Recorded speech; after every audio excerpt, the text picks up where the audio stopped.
نبی کی بات پر لبیک کہنے والا انکار کر دے، نبی کی آواز کو لبیک نہ کہے اور نبی کی آواز کو چھوڑ دے، وہ بندہ نبی کی براہ راست گناہ کرنے والا اور اپنے ایمان کو خراب کرنے والا ہو سکتا۔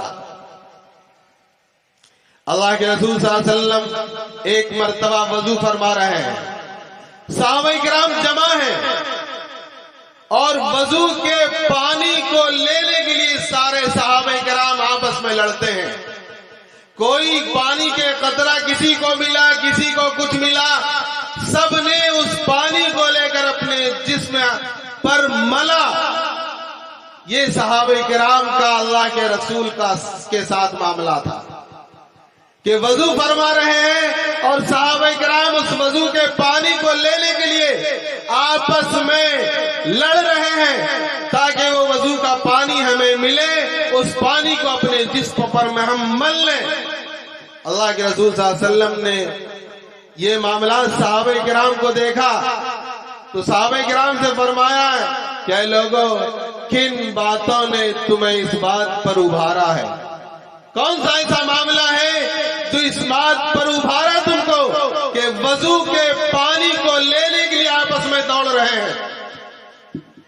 صحابہ کرام نے فرمایا اے اللہ کے رسول صلی اللہ علیہ وسلم، یہ آپ کی محبت کی علامت ہے، ہم آپ سے محبت کرتے ہیں۔ اللہ کے رسول نے صحابہ کرام سے فرمایا اگر تم اللہ کے رسول سے محبت کرنا چاہتے ہو تمہیں 3 کام کرنے ہوں گے۔ اللہ کے رسول کی محبت کے نتیجے میں جمع ہوئے ہیں، جلسے سیرت سننے آئے ہیں، آپ نے اللہ کے رسول کی سیرت سننے کے لیے آئے ہیں، آپ یہ پیغام لے کر کے جائیے۔ اللہ کے رسول نے فرمایا اگر تمہیں اللہ کے رسول سے محبت ہے تمہیں 3 کام کرنا ہوگا۔ ایک کام یہ ہے جب بھی بولو سچ بولو، جھوٹ کو چھوڑ دو، اپنی زندگی میں سچ بولنے کی عادت ڈالو۔ ان الصدق ينجي والكذب يهلك۔ ہر معاملات میں، تجارت میں، کاروبار میں، گھر میں، بازار میں، کھیت میں، کھلیان میں، گھر کے اندر ہو یا بازار میں، اکیلے میں ہو یا مجمع میں، تنہائی میں، دنیا کے کسی کونے میں رہو، سچ بولو، جھوٹ کو چھوڑ دو۔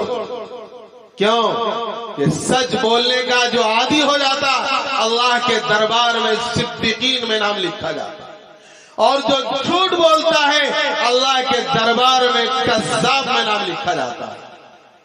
دوسری بات اللہ کے رسول نے فرمایا جب امانت رکھی جائے اس امانت کو دیانتداری کے پاس واپس کر دو۔ امانت، لوگ آج کے زمانے میں بھی لوگوں کے پاس معاملات کے طور پر ایک دوسرے کا سامان رکھتے ہیں، روپیہ رکھتے ہیں، زیورات رکھتے ہیں، کاغذات رکھتے ہیں۔ اگر تمہارے پاس کسی کی امانت ہے اس امانت کو دیانتداری کے ساتھ واپس کر دو۔ تیسرا پیغام اللہ کے رسول نے فرمایا اپنے پڑوسیوں کے ساتھ اچھا سلوک۔ ہم سیرت کا جلسہ سننے آئے ہیں، یہ پیغام لے کر کے جانا ہوگا۔ پڑوسی کیا ہے؟ اللہ کے رسول نے فرمایا واللہ لا یؤمن، وہ بندہ مومن نہیں ہو سکتا من لا یامن جارہ بوائقہ، جس بندے کا پڑوسی اس کی شرارت سے محفوظ نہ رہے۔ مسلمان کی پہچان یہی بتائی گئی المسلم من سلم المسلمون من لسانہ ویدہ، مسلمان وہ ہے جس کی زبان اور جس کے ہاتھ سے دوسرے لوگ محفوظ رہتے ہیں۔ مسلمان پڑوسی کے ساتھ اچھا معاملہ اگر نہیں کرتا ہے وہ مومن نہیں ہو سکتا، اپنے پڑوسیوں کے ساتھ اچھا برتاؤ نہیں کرتا وہ مسلمان نہیں ہو سکتا۔ یہ اللہ کے رسول کا پیغام ہے، آپ اس پیغام کو لے کر جائیے۔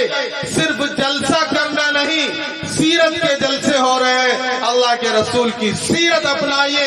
اللہ کے رسول نے یہ فرمایا کہ مجھے جبرائیل علیہ السلام برابر پڑوسیوں کے بارے میں تاکید کرتے رہے کہ پڑوسیوں کے ساتھ اچھا سلوک کرو، پڑوسیوں کے ساتھ اچھا معاملہ کرو، بات چیت کرو، کھانا پکاؤ تو اس کے گھر میں بھیجو، اپنے پڑوسیوں کی ہمدردی میں شریک ہو جاؤ۔ یہ سیرت ہے، یہ اللہ کے رسول کا پیغام ہے، یہی بات ہے جو ہم اس جلسے میں لے کر کے جائیں گے، تب یہ جلسہ کامیاب ہوگا۔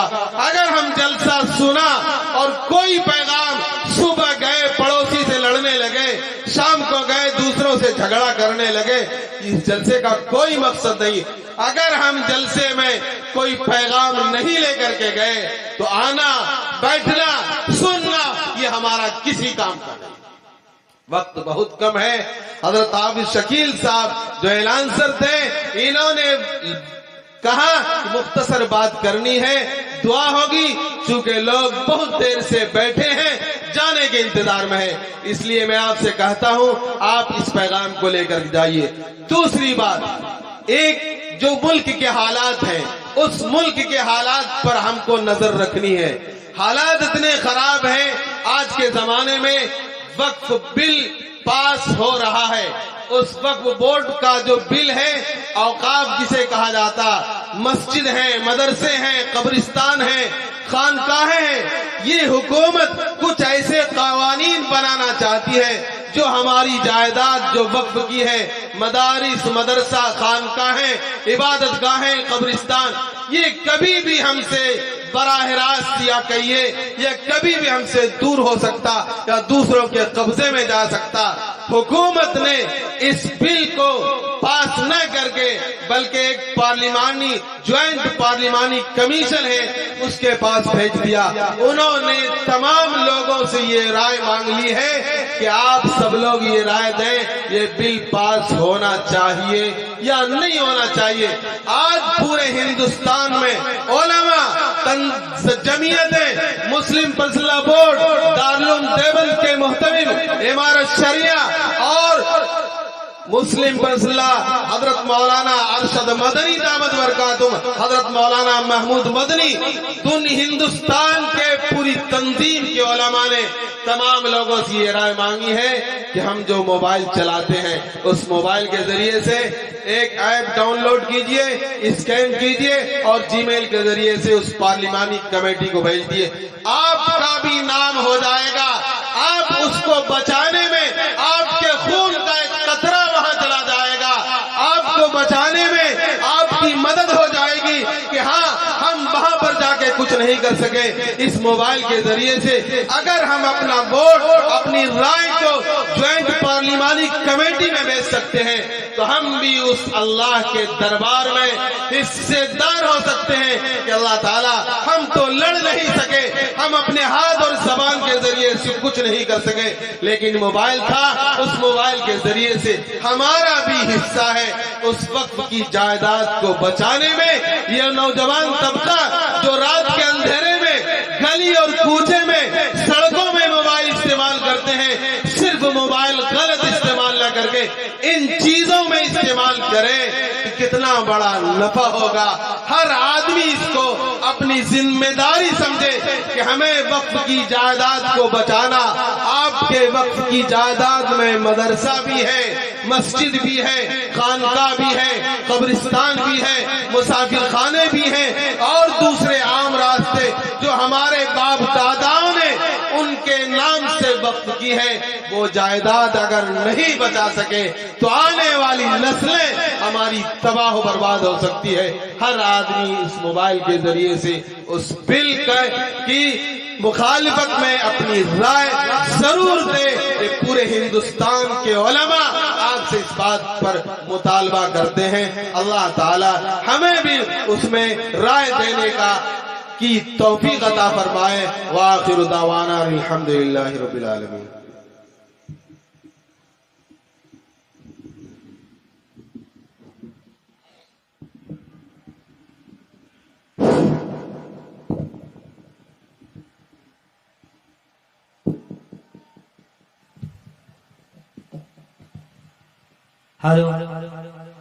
حضرت نے جو ابھی آخر میں یہ بات بتائی ہے موبائل کے ذریعے سے جن لوگوں کے پاس، بہت سے لوگوں کے پاس پہنچ گیا ہوگا یہ میسج، اگر نہیں کسی کے پاس میسج پہنچا ہے تو ہم لوگوں سے رابطہ کریں، وہاں سے کریں، یا ہم لوگوں کو بھیج دیا جائے گا. اور برائے مہربانی اس کو ہلکے میں نہ لیں، اس کو بہت ہی سنجیدگی سے جو ہے آپ حضرات لیں، اور جو ہے آپ حضرات سب لوگ کوشش کریں. میں تمام آنے والے مہمانوں کا، حافظ انصار صاحب کا، قاری رئیس صاحب کا، مولانا نثار عالم صاحب ندوی اور مولانا مفتی رضوان صاحب، ان سب کا میں تہہ دل سے شکریہ ادا کرتا ہوں. اور آپ تمام جو ہے اہل بدسوا کے ایک ایک فرد کو میں تہہ دل سے مبارکباد پیش کرتا ہوں. اور دعا ایک عبادت ہے، بہت ہی سب کے لیے، اپنے لیے، اپنے پڑوسیوں کے لیے، جتنے بیمار ہیں سب کے لیے دعا کر دیجیے. میں حضرت سے گزارش کرتا ہوں کہ دعا فرما دیں. بسم اللہ الرحمن درود شریف پڑھ لیں. اللہم صلی علی محمد وعلی آل محمد کما صلیت علی ابراہیم وعلی آل ابراہیم انک حمید مجید. اللہم بارک علی محمد وعلی آل محمد کما بارکت علی ابراہیم وعلی آل ابراہیم انک حمید مجید. اے اللہ، اس جلسے کو جن لوگوں نے بھی کامیاب بنانے میں کوشش کی، جس طرح سے محنت کی، نوجوان ہو، بچے ہوں، بوڑھے ہوں، مرد ہوں یا عورتیں ہوں، جن لوگوں نے بھی جس طرح سے اس جلسے کو کامیاب بنانے کی کوشش کی، اے اللہ ان کی کامیاب کو قبول فرما. اے اللہ اس جلسے کو قبول فرما، آنے والوں کو قبول فرما، محنت کرنے والوں کو قبول فرما. اے اللہ اس محلے میں جو مرد عورتیں ہیں، بیمار ہیں، اے اللہ اسے شفاء کاملہ نصیب فرما. جن لوگوں نے دعاؤں کے لیے کہا ہے، اللہ ان کی ہر جائز تمناؤں کو پوری فرما. اے اللہ یہاں کے جوان ہوں، بچے ہوں، ہر آدمی کو دین کی خدمت کرنے کی توفیق عطا فرما. اے اللہ اس گاؤں کے ہر نوجوان کو، اے اللہ اس گاؤں کے ہر بچے کو عالم با عمل حافظ قرآن بنا. اے اللہ اس جلسے میں جو باتیں کہی گئی ہیں، جن لوگوں نے بھی جو باتیں کہی ہیں، اے اللہ ان کی باتوں پر ہمیں عمل کرنے کی توفیق عطا فرما. اے اللہ سیرت کے موضوع پر جو بیان ہوئے ہیں، اے اللہ ان کو بیان کو اپنی زندگی میں اتارنے کی توفیق عطا فرما. اے اللہ ہمیں سیرت کے سیرت پر اپنی زندگی کو چلانے کی توفیق عطا فرما. اے اللہ جن لوگوں نے جس طرح سے محنت کیا ہے، اے اللہ اس محنت کو قبول فرما. اے اللہ دین کے راستے پر چلنا آسان فرما، دین کی خدمت کرنے کی توفیق عطا فرما، دین کا داعی، اسلام کا مجاہد بنا.